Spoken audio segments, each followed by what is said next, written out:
Hello Japsters, it's your boy SYNTELL with the Intel. Today we're breaking down episode 2 of What If. Please hit the subscribe button so you can stay up to date for all news and breakdowns. This episode starts off a lot different than Peter Quill's version of Star-Lord. Instead of bopping around singing old school hits, T'Challa gets right to the point and steals the orb. On his way out, he's immediately recognized by Koay the Pursuer, and he acts like a complete fanboy. Should we be bowing? I feel like we should be bowing. Instead of Koay doing his job, he ends up getting a new job. Now, Koay is not new to switching sides when the opportunity presents itself. His list of jumping ship includes leaving Star Force right after he was bested by Carol Danvers, becoming a sidekick to Ronan the Accuser, and he did a little time as Thanos' lackey as well. He knows how to find a good opportunity. If you were paying attention, you noticed Star-Lord's ship, the Benatar. What you may have missed is the fact that it has been renamed the Mandela. This could have two meanings. One, the ship was named after legendary South African freedom fighter and revolutionary Nelson Mandela. If you don't know, Nelson Mandela remained a man of the people under apartheid and incarceration. His tempered resolve awarded him the opportunity to become the president of South Africa. This connects because T'Challa was going to be the future king of Wakanda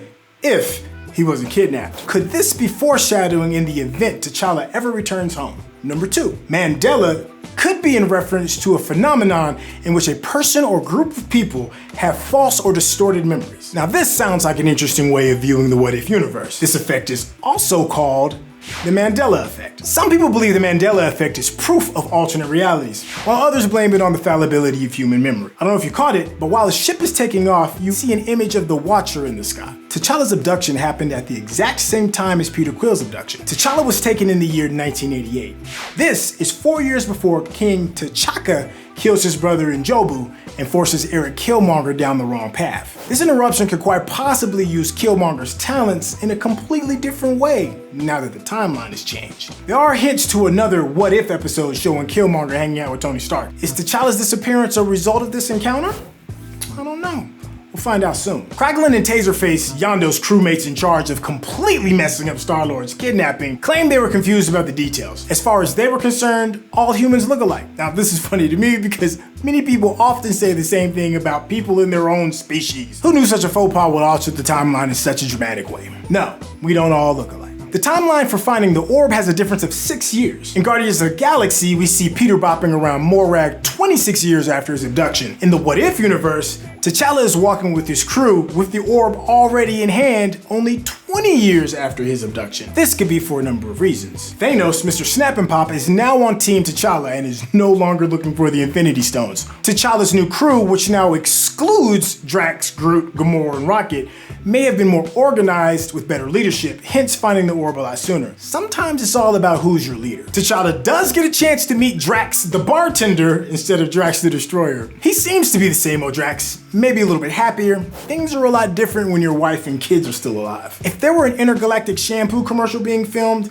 Nebula would be in it. AKA Miss Goldilocks is rocking shoulder-length blonde hair now. Although she's freed from the torment of Thanos, she still remembers some of her sordid history with her father and doesn't easily forget. Many of her modifications are not as apparent and are a lot easier to hide. These include her faceplate, her arm components, and her eyes are no longer blacked out. Well, at least not blacked out completely. Like Guardians of the Galaxy 2, this is still a story about the relationships of fathers and sons. Just like the relationship Peter Quill has with his adopted father Yondu and the biological father that wasn't there in Ego. Only this time, Yondu's taking responsibility for being a good father. He's a bit of a helicopter parent to a grown man, but it's still light years better than telling your kids stories about how the entire crew wants to eat you. The Collector looks a lot different now too. Somebody's been in the gym getting those gains. He's more fit and now he's styling cybernetics all over his body. Now that he's no longer hiding in the shadows, he's flaunting his wealth a little bit. So I would assume he needs better measures to protect himself since he's arguably the most ruthless kingpin in the intergalactic underworld. Well,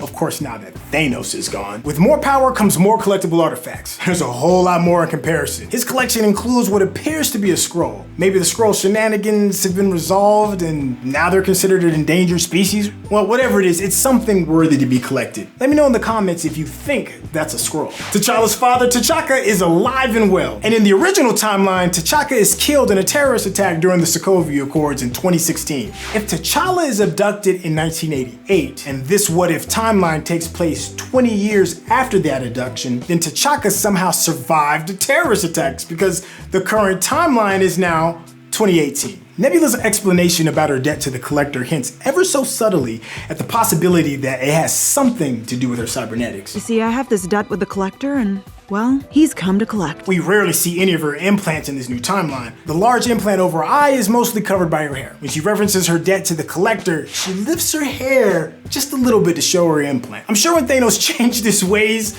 this included his part-time hobby of welding things to his daughter's face. Maybe some of his previous work could have been reversed with the help of the Collector. When T'Challa breaks out of his cage using the Wakanda necklace, Ebony Maw uses the broken glass to bind his hands and feet. There could be an argument that those broken glass restraints could be seen as shackles. T'Challa breaks the shackles and frees himself after the Collector's servant, Karina, shoots Ebony Maw. I liked that thing you said about not locking people in cages. This is a far better fate for Karina when compared to the first Guardians of the Galaxy movie, where she attempted to use the Infinity Stone to free herself and ended up exploding into tiny pieces. The Collector also shows off some of his stuff. We get a chance to see Korg's arm, Malekith's dagger. That was the dagger the Frost Elves used in the Dark World. We see Captain America's shield, Mjolnir, Helen's helmet, including her ability to throw necro swords. T'Challa's appearance as Star-Lord has definitely altered some of the timeline that we were familiar with. I mean, he's got all of these people's stuff.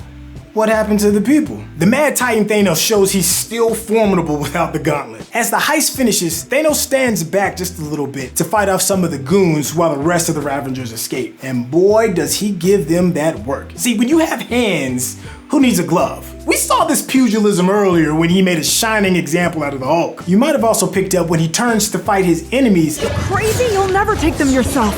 Not crazy. Mad. It's in the same vein as Banner when he tells Captain America, "That's my secret, Cap.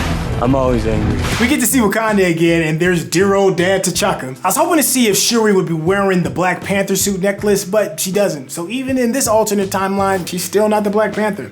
In fact, she doesn't even say a word. Thanos is humanized more by laughing off genocide and petting the Russian cosmonaut dog Cosmo. That sounds an awful lot like genocide. No, because it's random, and I might add, efficient. I guess the idea of wiping out half of the universe is always funny when you have a doggy in your lap. Unlike the clashing of father figures in Guardians of the Galaxy 2, this meetup has a lot more understanding and less spaceships slamming into you. Before the show ends, Ego shows up to meet Peter Quill, this time without the help of his fellow Guardians of the Galaxy. Ego tells Peter Quill in the Guardians of the Galaxy 2, I returned to Earth to see her 3 times, and I knew if I returned a 4th, I'd never leave. This is his 4th time. Now, I'm not sure how that helps everybody on planet Earth. I'm not sure if everybody survives. But then again, if Thanos can change, anybody can change. Thank you so much for hanging out with me. This is your boy SYNTELL. I love all of you fellow Jabsters, but please make sure you hit the subscribe button, hit the bell icon, and leave a comment if you got some questions. We'll make sure we hit you up. Thank you so much for tuning in. It's SYNTELL with the Intel. I'm out.